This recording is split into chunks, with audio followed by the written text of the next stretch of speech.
दुनिया में पहले मुर्गी आई थी या अंडा, इस सवाल का जवाब मत ढूंढने।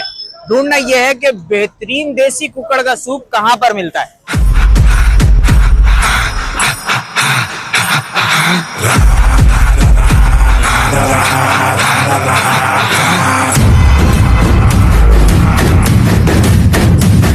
अच्छा भाई, ये सूप का प्याला मेरे हाथ में आ चुका है। ये देखें, इसमें लेग पीस डला हुआ है, मतलब गोश्त जो है वो अंदर घुल गया है और इसमें जो है वो अंडा भी जो है वो मौजूद है। बेहतरीन और वीआईपी ये जो है सूप है बकौल यहाँ पे लोगों के। अब मेरे हाथ में प्याला है, मैं इसको पीऊंगा और पीने के बाद जो बोलेगा वो जायका मुंह से बोलेगा।